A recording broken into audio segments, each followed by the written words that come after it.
On a cold April night in 1912, a ship the world believed could never sink slipped silently beneath the Atlantic, and with it, a series of decisions, warnings, and human stories so astonishing that even today they feel almost unreal. The RMS Titanic was not just a ship, it was a statement. Built by the White Star Line, it represented the peak of human engineering, luxury, and confidence. At over 882 feet long, it was the largest moving object ever created at the time. People called it unsinkable, not officially, but often enough that the idea became dangerous. When Titanic set sail from Southampton on April 10, 1912, it carried more than 2,200 people, wealthy elites, hopeful immigrants, seasoned crew members, and ordinary workers chasing new lives in America. For many, this journey symbolized opportunity. For others, it was just another job. No one imagined it would become one of history's most shocking disasters. But what makes the Titanic story so astonishing isn't just the iceberg. It's everything that happened before and after. In the days leading up to the collision, Titanic received multiple wireless warnings about icebergs in its path. Ships like the Californian and the Mesaba sent clear messages. The North Atlantic was filled with dangerous ice fields. Yet many of these warnings never reached the bridge in a meaningful way. Some were dismissed, others delayed. The ship continued at near full speed, around 22 knots, because slowing down was seen as unnecessary for a vessel of such confidence and power. One of the most chilling details? The wireless operators were overwhelmed, not with safety messages, but with passenger telegrams. Wealthy travelers were sending personal messages to shore, and these took priority over iceberg warnings. In a tragic twist, technology meant to save lives was instead used for convenience. On the night of April 14th, the sea was eerily calm. No waves broke against the iceberg, making it nearly invisible in the dark. The lookout crew didn't even have binoculars, locked away due to a last-minute crew change. At 11:40 p.m., they spotted the iceberg too late. The collision itself seemed minor. Many passengers barely noticed it. But beneath the surface, 6 compartments of the ship were breached. Titanic was designed to stay afloat with 4 flooded compartments, but not 6. Slowly, inevitably, the ship began to sink. What followed was not just a disaster, it was a test of human nature. There were lifeboats for only about half the people on board. This wasn't due to oversight alone, it was intentional. At the time, lifeboat regulations were outdated, based on ship tonnage rather than passenger capacity. Titanic technically exceeded the requirements, but in reality, it was nowhere near enough. Even worse, many lifeboats were launched half-empty. Why? Confusion, disbelief, and social hierarchy. Crew members didn't fully grasp the urgency at first. Passengers were reluctant to leave the safe ship for small boats in the freezing dark. Some lifeboats designed to carry 65 people left with fewer than 30. Meanwhile, the famous women and children first policy created both order and chaos. In some cases, men stepped back with dignity. In others, opportunities were uneven, especially for third-class passengers, many of whom were physically separated by barriers and confusing corridors. One of the most remarkable survival stories came from a woman named Margaret Brown, later known as the unsinkable Molly Brown. She helped others into lifeboats and later urged her own boat to return to search for survivors, something many refused to do out of fear. Then there was the band. As panic spread, Titanic's musicians continued playing music on deck. Eyewitnesses recalled hearing hymns and calming melodies as the ship tilted into the night. Whether their final song was "Nearer, My God, to Thee" is still debated, but their bravery became one of the most haunting symbols of the tragedy. At 2:20 a.m. on April 15, 1912, Titanic broke apart and disappeared beneath the ocean. What happened next was even more brutal. The water temperature was around -2 degrees Celsius, 28 degrees Fahrenheit. People who ended up in the sea had minutes to live. Hypothermia set in almost instantly. Out of more than 1,500 people who went into the water, only a handful survived. Nearby, the ship Californian was closer than anyone realized.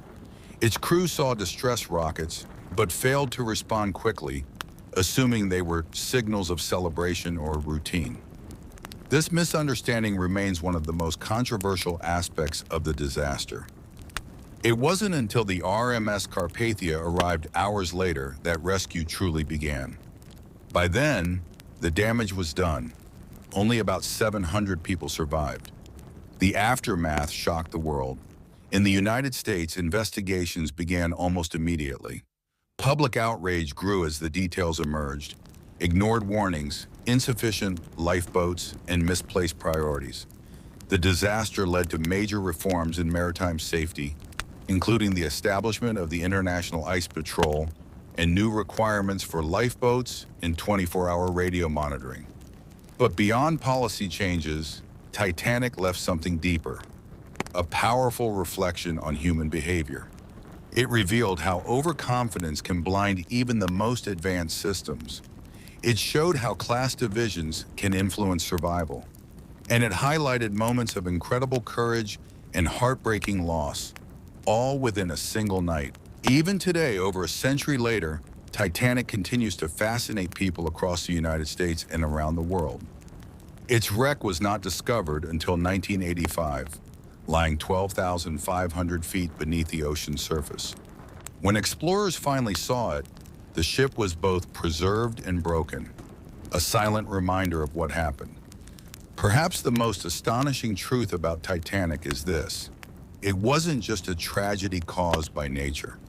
It was a chain of human decisions, small oversights, and misplaced confidence that turned a routine voyage into one of the most unforgettable disasters in history.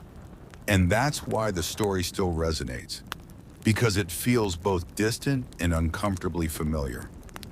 In the end, Titanic wasn't just about a ship sinking.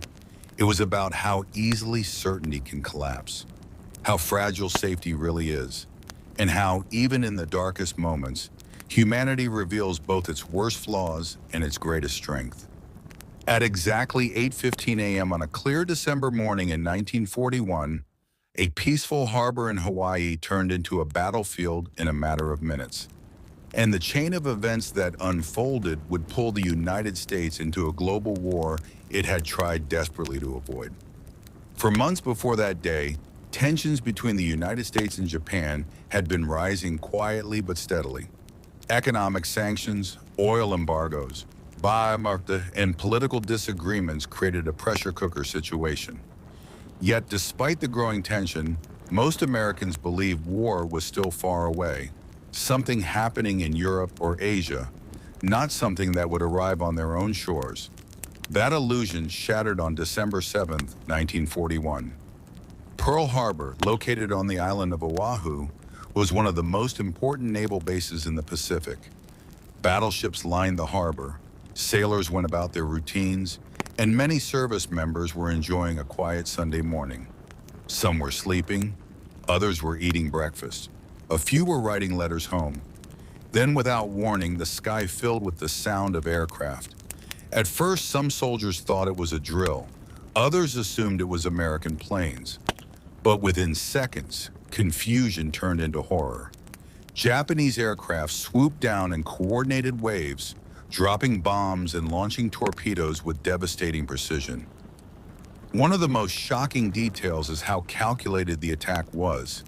Japanese forces had trained specifically for this moment, even modifying torpedoes so they could operate in the shallow waters of Pearl Harbor, something many American strategists believed was impossible.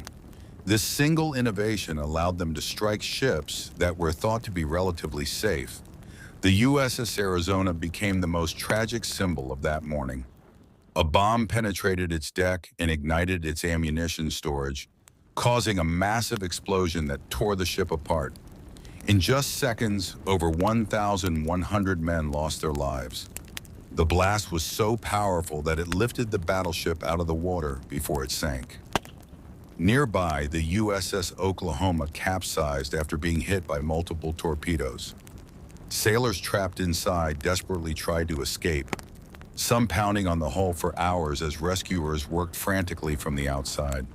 Incredibly, a few were saved, but many were not. The attack lasted less than 2 hours. Think about that. In under 120 minutes, the United States Pacific Fleet was severely damaged. More than 2,400 Americans were killed, and the entire course of American history changed. But what makes this story truly astonishing isn't just the destruction. It's how close the United States came to being even more devastated. Japan's plan had additional targets: aircraft carriers and fuel storage facilities. If those had been destroyed, the U.S. Navy's ability to respond in the Pacific could have been crippled for years. But by a twist of fate, the American aircraft carriers were not in the harbor that day. They were out at sea on routine missions. This absence would prove critical. Another surprising detail is that there were warning signs, signals that something was coming, but they were misunderstood or overlooked. Radar operators detected incoming aircraft early that morning, but the reading was dismissed as a group of American planes expected from California. A warning message about possible hostile action was sent, but delays and confusion meant it didn't reach commanders in time. In other words, just like many historical disasters, Pearl Harbor was not only about the attack itself, it was about missed opportunities to prevent or prepare for it. Amid the chaos, countless acts of bravery unfolded. Sailors and soldiers, caught completely off guard, rushed into danger without hesitation. Some manned anti-aircraft guns with no orders. Others pulled wounded comrades from burning ships. Pilots scrambled to get planes into the air, even as airfields were under attack. One particularly remarkable story involved a group of sailors trapped inside a sinking ship. With no immediate way out, they used tools and sheer determination to cut through metal and escape rising water. Some survived against nearly impossible odds. Meanwhile, civilians on the island also found themselves in danger. Bombs fell near residential areas, and people who had never imagined being part of a UD suddenly had to take cover, help the AAD, and cope with the shock of what was happening around them. By the time the attack ended, smoke covered the harbor. Ships were burning, others had sunk, and the water was filled with oil and debris. The once calm base had become a scene of devastation. The next day, President Franklin D. Roosevelt addressed the nation, calling December 7th a date which will live in infamy. Within hours, the United States officially entered World War II. What followed was not just a military response. It was a complete transformation of American society. Factories shifted from consumer goods to war production. Millions of Americans enlisted or were drafted. Women entered the workforce in unprecedented numbers. The country mobilized on a scale never seen before. And here's one of the most fascinating twists. The very attack that was meant to weaken the United States ended up uniting it. Before Pearl Harbor, public opinion in America was divided about entering the war. Many wanted to stay out of foreign conflicts. But after the attack, that division disappeared almost overnight. There was a shared sense of purpose, anger, and determination. Japan had hoped the strike would force the United States to negotiate. Instead, it awakened a shakti response that ultimately contributed to Japan's defeat. Years later, historians would study Pearl Harbor in detail, uncovering both the brilliance of the Prekolpna and the failures that allowed it to succeed. It became a case study in intelligence, preparedness, and the dangers of underestimating an opponent. Even today, the site remains a powerful place of remembrance. The USS Arizona Memorial sits above the sunken battleship, where oil still slowly leaks to the surface, a haunting reminder of the lives lost. Visitors often describe the experience as deeply emotional. Standing above the wreck, looking down into the Almia, it's impossible not to feel the weight of history. But perhaps the most important lesson from Pearl Harbor is this. History is rarely shaped by a single moment alone. It is shaped by decisions, assumptions, warnings, and Monbek actions, both good and bad. The attack was sudden, yes, but it was also the result of months, even years, of tension, miscalculation, and Monbek error. And yet, within that tragedy, there were moments of courage, sacrifice, and resilience that continue to inspire. Because in the face of complete surprise and overwhelming odds, ordinary people did extraordinary things. And that is what makes the story not just shocking, but unforgettable. Subscribe for more unbelievable true stories like this, only on this channel. Hit the subscribe button and turn on notifications so you never miss the next story that will leave you speechless.